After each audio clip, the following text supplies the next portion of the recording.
Hi అండి, welcome back to my channel. ఈరోజైతే మనము మునగాకు ఫ్రై చేసుకుంటామండి. మునగాకు ఫ్రైలోకి ఫస్ట్ మునగాకు ఉడకబెట్టుకొని పక్కకు పెట్టుకోవాలండి.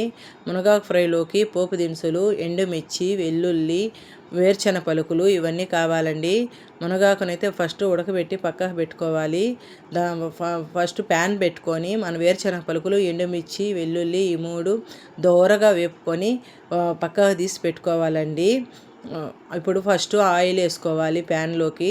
ఆయిల్ వేసుకున్నాక పోపు దినుసులు యాడ్ చేసుకోవాలండి. ఎండుమిర్చి, పోపు దినుసులు యాడ్ చేసుకొని ఇవి దోరగా వేగిన తర్వాత ఉల్లిపాయలు యాడ్ చేసుకోవాలండి. ఉల్లిపాయ కూడా దోరగా వేగిన తర్వాత మునగాకు ఆల్రెడీ బాయిల్ చేసి పక్కకు పెట్టుకున్నాం కదండి, దాన్ని యాడ్ చేసుకోవాలి. అది యాడ్ చేసుకున్నాక బాగా మిక్స్ చేయాలి. మిక్స్ చేసి కొంచెం సిమ్లో పెట్టుకొని బాగా ఇంకొంచెం వాటర్ ఉంటుంది కదండి, వాటర్ అంతా బాగా ఇదేలాగా సిమ్లోనే పెట్టుకొని బాయిల్ చేసుకోవాలి. బాగా ఆవిరికి బాగా ఇంకా మునగాకు బాగా ఇదవ్వాలి. మునగాకు వల్ల మనకి చాలా బెనిఫిట్స్ ఉన్నాయండి.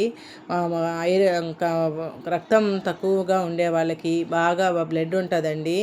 బాలింతలకి ఇంకా హెల్త్కి మంచిది, బాగా పాలు పడతాయి. వేరుశెనగ పలుకులు వేయించి పక్కన పెట్టుకున్నాం కదండి, అవి మిక్సీ పట్టుకున్నాము. ఇప్పుడైతే మునగాకు ఫ్రై ఆల్మోస్ట్ బాగా బాయిల్ అయిపోయిందండి. ఇప్పుడు పప్పుల పొడి, కొంచెం కారం యాడ్ చేసుకోవాలి. కొంచెం కారం యాడ్ చేసుకున్న తర్వాత పప్పులు పొడి మనం మిక్సీ పట్టుకున్నాం కదండి, అది యాడ్ చేసుకోవాలి. నేనైతే 1/2 స్పూన్ వేసుకుంటున్నానండి, ఎందుకంటే పప్పుల పొడిలో ఎండుమిర్చి వేసాను. ఆ కారంకి ఈ కారంకి సరిపోతుంది అనేసి నేను 1/2 స్పూనే వేసానండి. మనకి కారం ఇంకొంచెం ఎక్కువగా తినే వాళ్ళకైతే ఇంకొక స్పూను, 1/2 స్పూను యాడ్ చేసుకోవచ్చు, అది మన ఇష్టము. బాగా మిక్స్ అవ్వాలండి. బాలింతలకి, బ్లడ్ తక్కువగా ఉండే వాళ్ళకి, కాల్షియం మనకి తక్కువగా ఉన్నప్పుడు వాటికి చాలా చాలా హెల్త్ బెనిఫిట్స్ ఉన్నాయండి. మునగాకు వల్ల మనకి ఐరన్ బాగుంటుందండి. మునగాకు ఎక్కువగా తినడం వల్ల ఎముకల పటుత్వం అనేది ఉంటుందండి మనకి. కొంచెం సాల్ట్ తక్కువైందని నేను సాల్ట్ వేస్తున్నానండి. మునగాకు ఫ్రై అయితే రెడీ అయిపోవచ్చిందండి. మునగాకు ఫ్రై బాగా మిక్స్ చేసుకోవాలి. ఎక్కువగా వెల్లుల్లిపాయలు యాడ్ చేసుకున్నామంటే చాలా టేస్టీగా ఉంటుందండి మునగాకు ఫ్రై. మునగాకు ఫ్రై రెడీ అయిపోయిందండి.